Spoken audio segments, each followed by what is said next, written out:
Hey, every month, our Happy Medium Jodi Livon sits down with audience members live on the show, and she'll give rapid psychic readings. And she says that more often than not, those audience members will actually reach out after the show with that aha moment. So maybe they couldn't quite put their finger on the information that she was sharing in that moment, but on their drive home, she says that changes. So we wanted to give a viewer time to let a psychic reading process a little bit. So on Monday, we invited Jessica, there she is, she's a mom from St. Paul, to sit down with Jodi. Now, it's been 4 days since their reading, and we want to know what happened. So let's all welcome Jodi and Jessica to Twin Cities Live. Nice to see you. Nice to have you.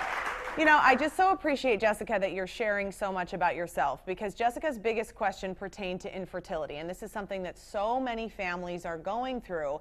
And Jessica came to Jodi to ask if she should continue with treatment. So let's see some of the reading.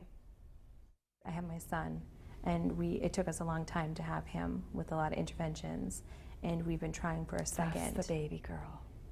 And I don't know if we should continue or if we should stop. Okay, so I love this stuff and I'm getting the chills. So that's why they kept showing me a girl. So I would never tell somebody how to make a big decision in their life. So you take this with a grain of salt and you see how it fits for you. I'm getting a bring the girl in, but there's different ways to bring the girl in. So there's physically, there's adoption, there's lots of different ideas you're supposed to. Oh my gosh, like I don't say that very often.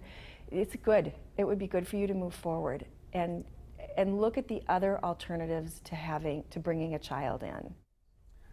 All right, so Jessica, that's a lot. What is it like to hear that from Jodi? It was really encouraging. I think you reach a point in infertility where you just don't trust yourself anymore. And it's sort of nice, even if it didn't give me exactly a step-by-step process of what to do, a good feeling, a good dialogue with my husband, and just having someone else believe that it could happen for us is important. That's very good. And then Jodi, when you're dealing with something, I mean, if people come to you, I'm sure they come to you all the time with different issues that have different weight to them. It doesn't get much weightier than this. Does this change how you go about communicating with someone?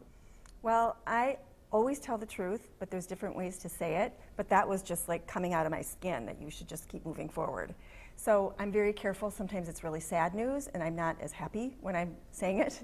But it doesn't change anything. I just reveal it a little bit differently. So Jessica, has the dialogue changed from we're staying the same course to let's look at what the other options are when it comes to you and your husband? Oh, definitely. It was, if anything, that was the life-changing event of just going home and having this new conversation with my husband and just renewing what are our options and how do we really feel about it. Oh, I love It's amazing what that That's communication can do sometimes. So we want to show you a little bit more of this reading. Jessica, she's dealt with some guilt. She's thinking, shouldn't I be happy already? I've got one child. Take a look. And I know I took that inside for a while. And it was about a year of my life that I lost to this sadness and depression about, does this mean I don't love my son enough and he's my whole world? How come I'm still sad? I shouldn't be still sad. And it took me a long time to let go of that.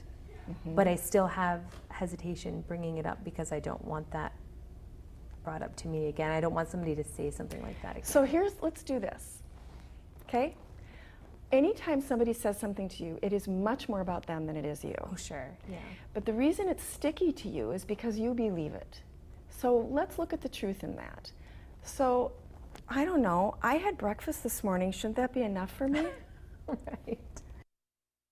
Isn't that fascinating? So that moment when Jodi said that's sticking with you because you believe it. So what's happened in the few days since to you believing when someone said to you, well, you should be happy, you already have one child? Yeah, I don't think it's completely gone away, but it's definitely taken just some pressure off of me to just know that I don't have to carry that around and I don't have to re-examine it every 5 minutes, and it's not my truth.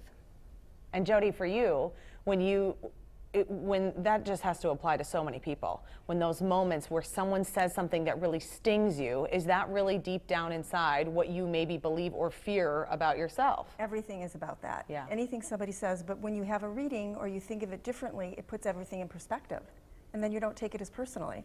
Even though it's a reflection of how you feel inside. It's really not personal. Well, and I love that. Most of what people say to you has to do with them and has nothing to do with you. Boy, that's a good lesson to learn. Once you learn that, Facebook becomes a whole better place.